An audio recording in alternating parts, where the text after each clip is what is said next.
Kerugian proyek Wush ibarat bom waktu bagi PT KAI selaku penanggung utang. Sementara dua skema yang diajukan Danantara ditolak Menteri Keuangan Purbaya. Purbaya menilai masalah utang BUMN seharusnya bisa ditangani sendiri oleh Danantara supaya tak lagi membebani APBN. Lalu siapa yang patut bertanggung jawab atas kerugian Wush ini? Kami akan bahas bersama dengan para narasumber. Bergabung saat ini pakar kebijakan publik Agus Pambagio dan Wakil Ketua Umum Partai Golkar Ahmad Doli Kurnia. Selamat sore semuanya, dengan Tifal di sini, apa kabar?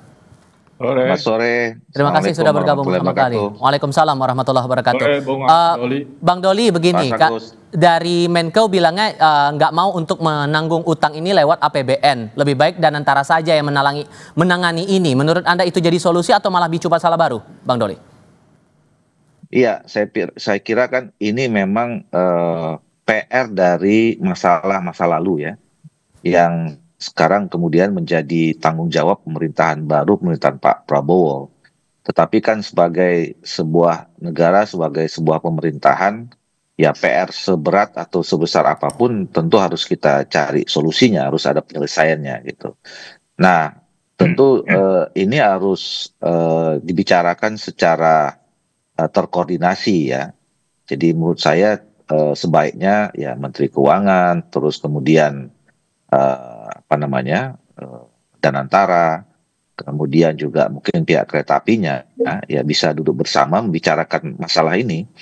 Jadi sebaiknya dibicarakan terlebih dahulu.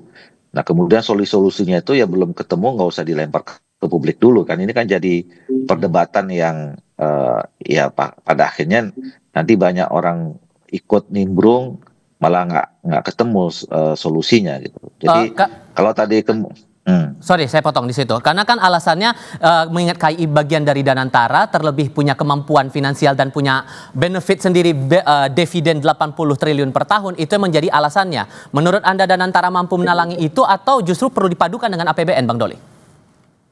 Nah, kita kan tidak tahu persis ya, saya tidak mengikuti itu sebetulnya Danantara itu kalau misalnya setiap tahun betul apakah 80 triliun itu gitu ya.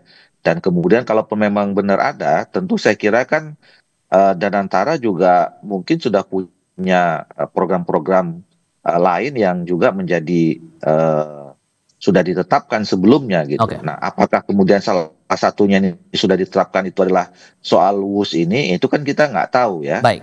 Nah, makanya oleh karena itu dicarikanlah skema yang paling tepat ya. Karena bagaimanapun kan ini barangnya sudah jadi ya, dan masyarakat juga saya lihat dari hari ke hari saya perhatikan juga sudah menggunakan ini. Kalau tadi nggak salah Pak Doni kan sudah mengatakan sebetulnya secara ekonomis ini sudah jalan, tinggal masalah equity-nya dulu dan soal utangnya kan yang problem gitu.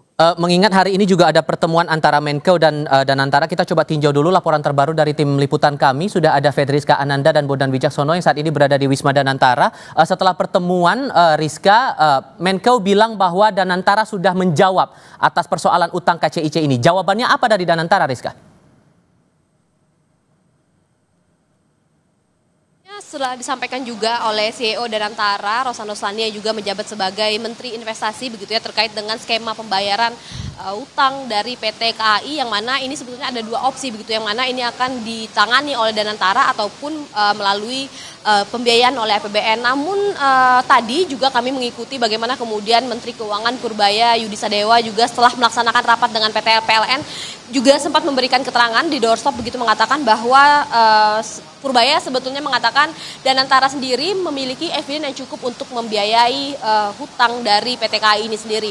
Dan hingga saat ini juga rapat Dewan Pengawas Danantara masih berlangsung di Wisma Danantara, di mana tadi kalau misalkan kami pantau juga ini tampak sejumlah menteri kabinet, tadi tampak juga Menteri Infrastruktur Agus Harimurti Yudhoyono, kemudian ada juga Menteri Koordinator Pemberdayaan Masyarakat Muhaimin Iskandar, juga beberapa menteri lainnya. Memang tampaknya ini berkaitan dengan menteri-menteri yang berkaitan dengan keuangan begitu ya, untuk menghadiri rapat Dewan Pengawas Danantara pada saat ini. Hingga saat ini pertemuan masih berlangsung. Tadi ketika doorstop, Menteri Purbaya juga sempat disinggung apakah akan membahas terkait dengan skema pembayaran hutang PT KAI ini. Tadi Menteri Purbaya mengatakan dia belum mengetahui apakah ini akan menjadi agenda dalam rapat begitu. Namun jika memang dibahas, Menteri Purbaya mengatakan jelas sikapnya tegas adalah tidak ingin membebankan untuk pembiayaan PT KAI kepada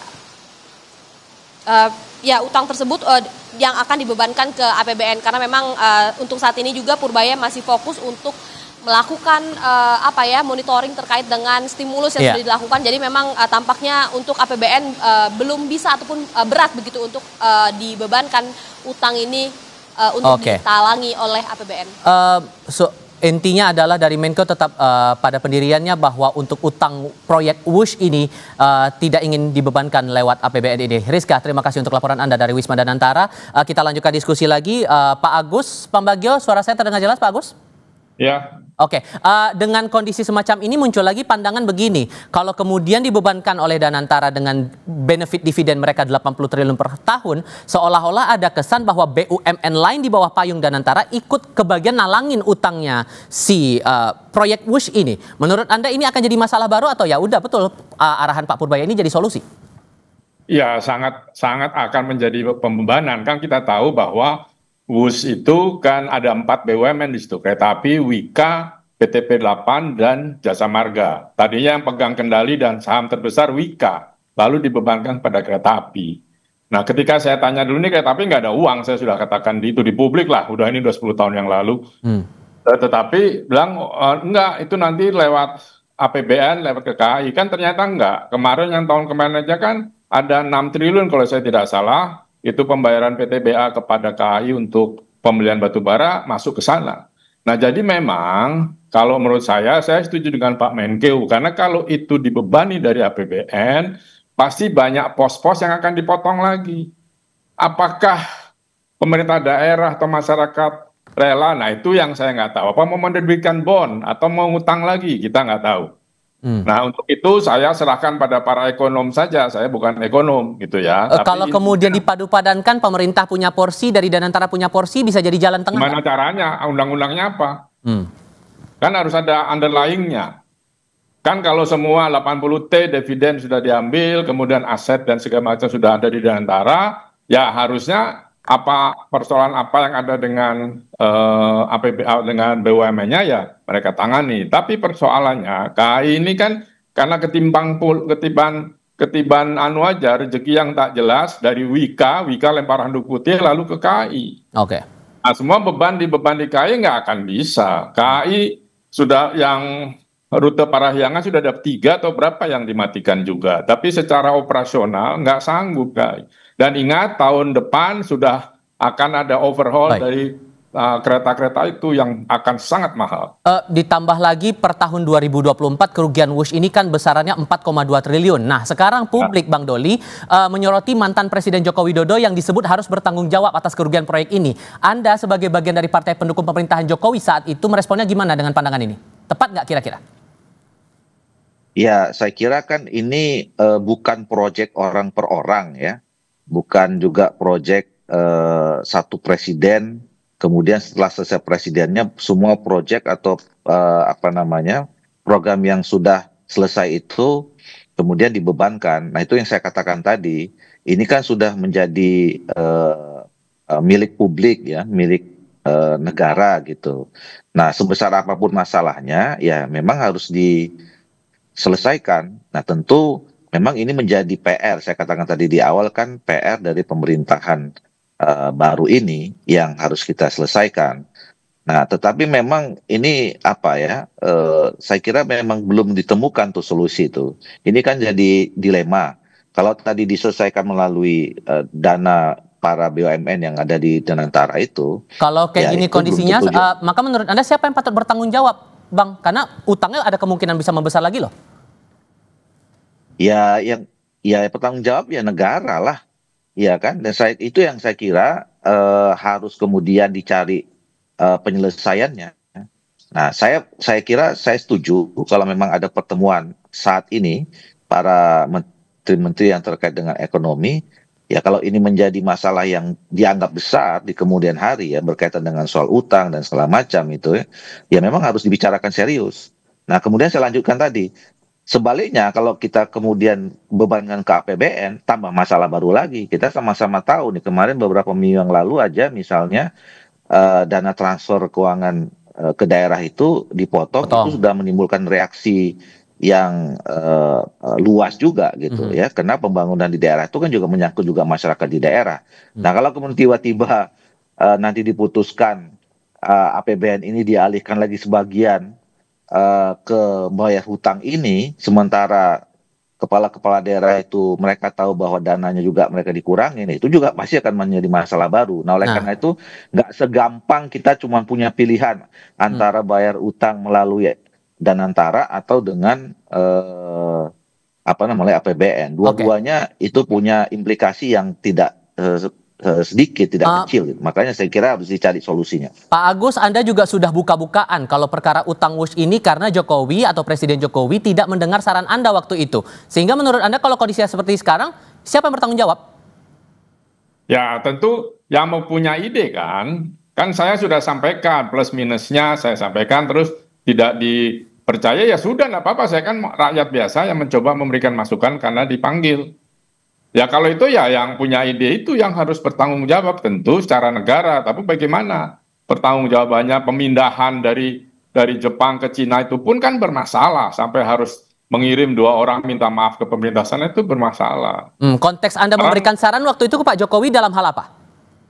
Ya banyak sudah saya sampaikan sejak 10 tahun yang lalu, ya saya katakan ini proyek mahal tidak mungkin di apa namanya dieksekusi. Oh nggak bisa kok ini harus. Saya malah tanya, lo Mas Agus setuju nggak kalau bangsa yang maju itu harus menguasai teknologi? Saya bilang saya setuju. Nah itu saya pilih kereta cepat.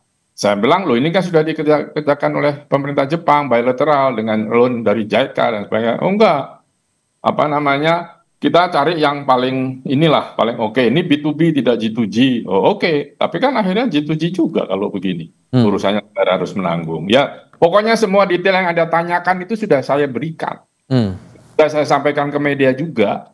Sekarang berulang lagi saya males juga sebetulnya. Nah, Sudah berjalan, bukan salah saya. Kan Oke. saya sudah nyampaikan kenapa gue dikejar terus kan gitu. Nah, sekarang pertanyaannya begini, karena ada keinginan juga dari pemerintah untuk memperpanjang trayek ini yang sekarang udah ada Jakarta-Bandung, Udahlah, mau yang diperpanjang pendek sampai ke aja nggak bisa Jakarta-Surabaya. Nah, kalau Orang begitu pendek dengan kondisi Nggak bisa seperti bayar, ini, nggak usah aneh-aneh. oke, nanti kita Sekarang elaborasi gini, lagi di segmen berikutnya. Tahan dulu, Pak Agus. keretanya di luar Jawa. Oke, lebih Yang lengkapnya belum kita tahan dulu, kita di jeda dulu sebentar. Pak Agus kayaknya udah gregetan nih pas saya tanya kalau kemungkinan proyek Jakarta-Surabaya diteruskan nggak perlu. Apa yang dikhawatirkan Pak Agus? Ya pakai duitnya siapa?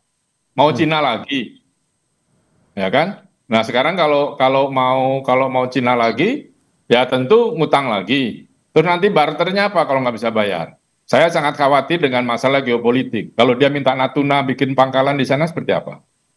Ini kan pertanyaan saya. Kan kita tahu kasus Sri Lanka dengan pelabuhannya. Nah sekarang mau di mana? Mau gimana? Harus diselesaikan nih segera. Terserahlah siapa yang mau bayar dan Danantara atau pemerintah. Tentu konsekuensinya sangat besar. Tadi Bung Doli sudah sampaikan. Kalau Ya, itu kemungkinannya pakai bantuan Danantara untuk menyelesaikan itu bisa bakal cepat nggak selesainya nih menurut Anda Pak Agus? ya duit ya harus prosesnya kan underlyingnya harus ada. Kan Danantara sendiri pendiriannya PP Perpresnya dan sebagainya belum ada. Sekarang BUMN juga bingung tuh kalau kerja karena Permen 123 menjadi dasar kan sudah pindah dan belum. Nah sekarang kalau mau pakai ini ya tentu harus dibuat underlyingnya. Dan lagi jangan lupa ini keretanya sudah masuk ke fase service dan itu biayanya mahal. Oke, Bang Doli, kalau kemudian ada niat dari pemerintah untuk membuat trayek ini lebih panjang sampai ke Surabaya, menurut Anda fair dengan kondisi utang Jakarta-Bandung saja ini belum selesai? Ya saya kira satu-satu lah ya. Ini kan masalah yang tidak kecil ya. Masalah besar loh ini, utangnya besar sekali. Dan menurut saya ya sebelum ini diselesaikan kita juga tidak usah menambah pekerjaan baru. Tadi kan saya katakan ini pekerjaan rumah ya. Jadi pekerjaan rumah yang satu ini kita belum tahu solusinya seperti apa. Jangan kemudian kita mengambil langkah mencari PR baru gitu loh. Ya, jadi selesaikan satu-satu dulu. Ya, memang apa namanya kelihatannya sih indah gitu ya. Apa namanya proyek ini semua masyarakat bisa diinformasikan dengan iming-iming, wah nanti kalau sampai Surabaya cuma sekian jam gitu. Cuman konsekuensi membangunnya itu kan kita harus pikirkan. Ini sekarang fiscal space kita kan juga sangat sempit ya, sangat terbatas gitu loh. Ini adanya efisiensi saja banyak menimbulkan reaksi. Nah jadi jangan kemudian kita menambah PR baru kalau PR yang lama saja belum kita selesaikan. Seberapa yakin Anda kalau kemudian ide untuk Danantara yang menanggung utangnya Wush ini bisa jadi nih, kalau kejadian bakal berapa lama makan waktunya menurut Anda? Bang Ke Doli. saya nih. Iya, Bang Doli. Wah, saya saya belum sampai kepada kita apakah kemudian kesimpulan penyelesaian masalah itu ditangani oleh tentara atau tidak gitu loh ya. Justru pertanyaan Tifal itu yang menjadi salah satu pertimbangan kalau misalnya mau ngambil keputusan itu, nah proses, prosedur dan segala macam itu seperti apa? Tadi Pak Agus mengatakan bahwa underlying-nya aja kita belum selesai gitu kan. Nah mungkin mulai dari situ dulu. Gitu. Oke. Nah, Pak Agus, ini kan jadi pertanyaannya adalah saat ada proyek besar, mekanisme dari pengambilan kebijakan, pengambilan keputusan ini menjadi tanda tanya. So, apa yang harus diperhatikan kalau kemudian pemerintah atau pihak-pihak terkait mau menggarap proyek besar seperti ini, Pak Agus? Ya harus dihitung dengan baik lah. Semua studinya sampai studi antropologinya dilakukan. Karena kalau terjadi persoalan sosial, kita nggak bisa tahu mitigasinya seperti apa. Seperti kasus IKN misalnya. Jadi, dan jangan terburu-buru. Semua mau terburu-buru karena mau cepat di groundbreaking misalnya. Karena mau cepat gunting pita, nggak bisa. Financially kalau kita kaya raya sih nggak apa-apa. Kan kita juga tergantung banyak pada bantuan-bantuan lain. Kemudian bantuan investasi yang juga tidak begitu baik posisinya sampai hari ini. Jadi bukan hal yang mudah. Kalau tadi dilanjutkan sampai Surabaya, itu kanibal dengan jalan tol, dengan bandara, itu gimana? Kan uang sudah ditanam di situ. Coba lihat kalau Lebaran, itu bandara Jogja, Solo, Semarang berkurang 50%. Oke. Bawa mobil. Jadi itu harus dihitung betul gitu. Kalau kemudian ada masalah seperti ini, mekanisme permintaan pertanggungjawaban atas kebijakan yang sudah dibuat itu gimana? Ya Pak saya Agus. serahkan pada DPR sama pemerintah lah. Saya kan sudah sampaikan. Tugas saya menyampaikan pertimbangan-pertimbangan sudah sampai. Selanjutnya silakan DPR putuskan dengan pemerintah. Oke, kalau begitu karena menyinggung DPR nih, Bang Doli, gimana kemudian mekanismenya nanti di DPR kalau sudah ada masalah seperti ini? Ya tentu DPR sebagai melaksanakan 3 fungsi tadi itu ya. Satu soal undang-undang ya. Nah, jadi kalau peraturan perundangan. Nah tadi kalaupun misalnya kemudian memang nanti diperlukan peraturan setingkat undang-undang ya, walaupun sebetulnya mungkin tidak sampai ya. Misalnya tadi kita diputuskan mau ditangani oleh siapa gitu ya, apakah Danantara atau kemudian pemerintah gitu. Itu kan saya kira cukup keputusan peraturan di level pemerintah saja gitu. Nah yang kedua adalah soal budgeting. Nah, soal budgeting fungsi ini tentu kita akan awasin nanti. Misalnya kalau ditanggung ke APBN. Nah, itu akan harus ada pembicaraan ulang itu saya kira. Kita kan APBN kita kan sudah diputuskan itu ya. Nah, yang sudah diputuskan ini saja itu masih ada perdebatan-perdebatan seperti yang saya katakan contohkan tadi soal TKD itu. Nah, kalau tiba-tiba dimasukkan lagi ini, itu akan, nah saya kira DPR juga akan betul-betul sangat hati-hati dan mempertimbangkan tuh kalau kemudian nanti hutang itu dimasukkan ke APBN lagi. Dan fraksi Golkar akan siap meminta pertanggungjawaban pihak terkait terutama pemerintah atas masalah utang ini. Ya ini menjadi tanggung jawab kita semua pada akhirnya ya. Tadi saya katakan ini kan barangnya sudah jadi gitu ya. Sudah ada, sudah dipergunakan gitu loh, sudah dijalankan, cuman masih menyisakan PR utang. Yang mau tidak mau, suka atau tidak suka, ya harus menjadi tanggung jawab kita.